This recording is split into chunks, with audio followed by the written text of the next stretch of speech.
네, 기술적 분석입니다. 자, 시장 상황 한번 살펴보도록 하겠습니다.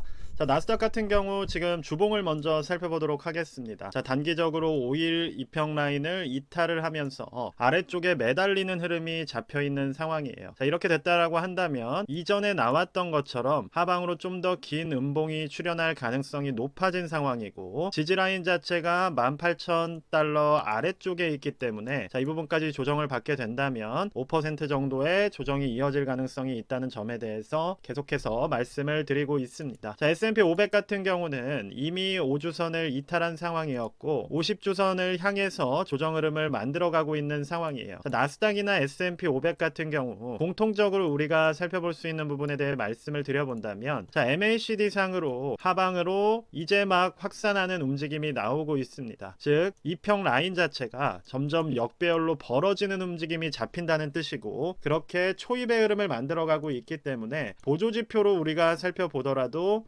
좋은 위치는 아니다 라고 말씀드릴 수가 있을 것 같아요. 기본적으로 투자를 시작할 때의 보조지표들의 움직임은 이런 식으로 우상향을 하는 흐름이 잡혀 있는 것들이 장기적인 추세로서 투자를 하기에 적절한 상황이라고 본다면, 지금 같은 경우는 이미 추세가 어느 정도 진행이 된 상황에서 하방으로 조정을 만들어가는 초입의 흐름을 보이고 있기 때문에 전체 지수에 대한 투자는 우리가 조금 주의할 필요가 있다라고 설명을 드리도록 하겠습니다. 자, 무엇보다 전체적인 지수 그리고 기술주 흐름으로 조정이 나오게 된다면 나스닥이나 S&P 500이 빠지게 된다는 얘기고, 이 말은 M7으로 대표되는 주요 기술주들 역시도 조정을 받을 가능성이 높아진다는 의미가 될 수 있습니다. 그렇기 때문에 주로 대형주 위주, 기술주 위주로 투자를 하시던 분들께서는 당분간은 비중을 늘리는 것 보다는 조금 더 지켜보면서 매수 타이밍을 기다려 주시는 게 좋을 것 같아요. 자, 반도체 같은 경우도 어제 조금 반전하는 흐름이 나왔지만 전반적으로 보았을 때는 이 박스권 안에서 유의미한 움직임을 만들어내고 있는 상황은 아니에요. 여전히 단기평이 떨어져 있는 상황이고, 쪽에 주요 50주선이 역배열로 위치를 하고 있기 때문에 조정폭을 키우게 된다면 자, 200주선까지도 조정이 나올 수 있는 위치라는 점을 기억해 주시면 될 것 같습니다. 자, 물론 MACD 상으로 하방이 꽤 오래 진행되기는 했지만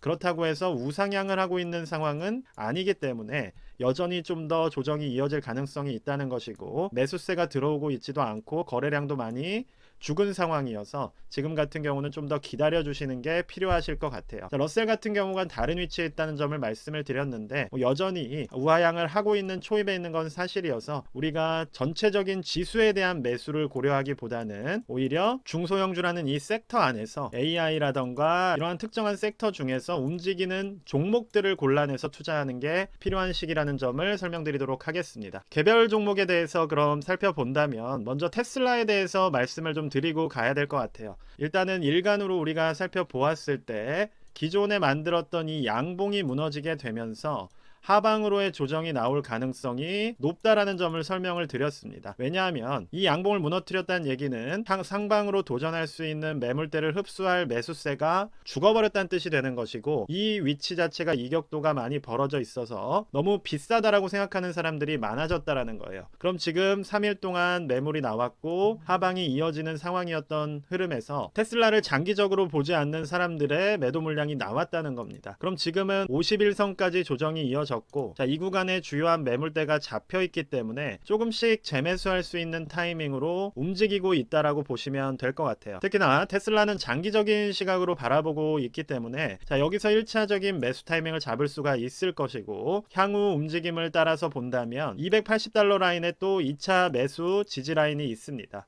그럼 1차, 2차의 접근을 가지고서 매수를 분할로서 접근을 해주시는 기회라고 볼 수가 있는 것이고, 장기적으로 보았을 때 테슬라는 더 올라갈 여지가 있습니다. 500달러는 물론이고 700달러까지도 계속 올라갈 수 있는 여지가 존재하는 종목이에요. 그 이유에 대해서 말하자면 당연히 정치적인 이슈입니다. 정치 이슈를 빼놓고는 이야기할 수가 없는 부분인데, 지금은 일론 머스크라는 사람이 어떤 역할을 하고 있어요? 테슬라라는 기업을 만든 사람이자 정부 효율성 위원회라는 DOG의 위원장이에요. 자, 이 위치가 얼마나 높은 위치냐면 우리나라로 치자면 넘버 3 정도 되는 위치입니다. 지금 우리나라 우리나라의 직무대행을 맡고 있는 최상목 경제부총리 정도 되는 위치에 있는 상당한 고위직이기 때문에, 그리고 이 위치에서 할 수 있는 일들이 뭐예요? 바로 효율성을 극대화하는 겁니다. 그러니까 기업이 일을 하고 돈을 벌 수 있도록, 그리고 국가가 슬림하게 운영이 될 수 있도록 필요한 법이나 지원들을 결정하는 위치에 있는 엄청나게 막강한 집단이에요. 그럼 이거를 한 기업의 CEO가 맡고 있는 상황이고, 그 기업 자체는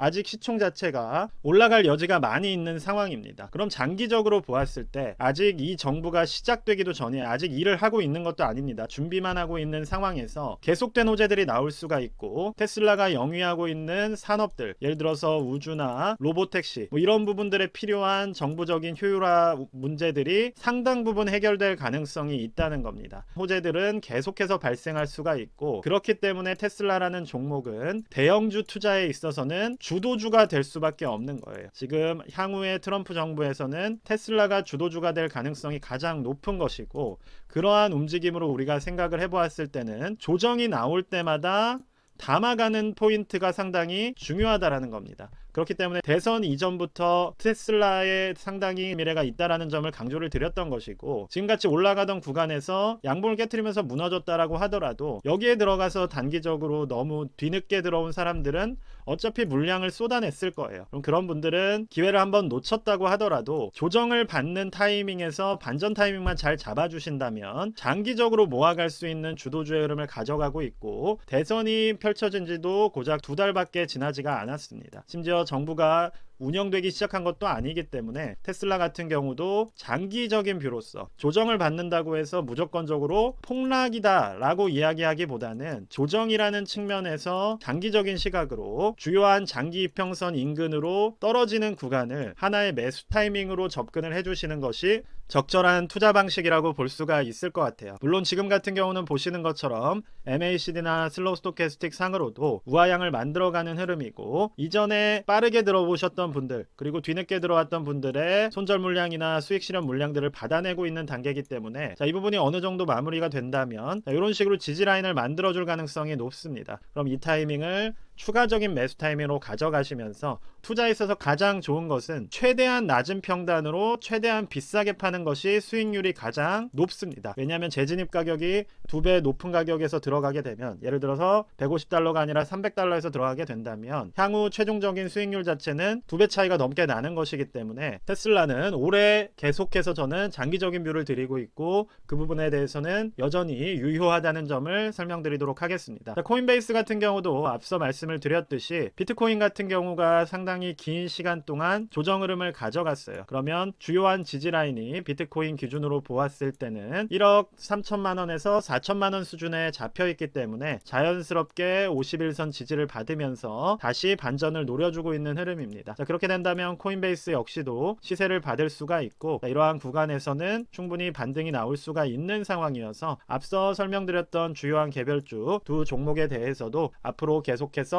긍정적인 구간이 잡혀 있다라는 점을 설명드리도록 하겠습니다. 그러니까 물론 시장이 올라가는 데 있어서 이런 식의 부침은 발생할 수가 있다는 거예요. 그럼 중요한 것은 우상향을 하고 있는 것인지 아니면 완전히 죽은 주식이 되어서 하방으로 떨어지고 있는지를 파악하는 게 중요하다는 겁니다. 지금은 호재라던가 향후에 발생할 수 있는 이벤트들이 긍정적인 부분들이 더 많기 때문에 우상향을 하고 있다라고 보는 것이 더 적절하다라는 것이고, 연준 의장이 바뀐다거나 트럼프 정권이 들어오게 된다면 실질적으로 미국 정부가 비트코인 같은 가상화폐를 하나의 자산으로 편입시킬 수 있는 움직임들도 진행이 될 수가 있어요. 그렇게 된다면 2억까지 올라가는 그러한 폭등이 나올 수가 있기 때문에 가상화폐든 테슬라든 이런 식으로 기대감이 존재하는 섹터를 투자한다는 것을 명심을 해주시면서, 내가 투자하고 있는 종목이 향후 미국에 대한 기대감을 부응하는 종목인지 역행하는 종목인지를 냉철하게 고민을 해보시면서 앞으로의 투자 전략을 세워주시는 게 중요한 시기라는 점을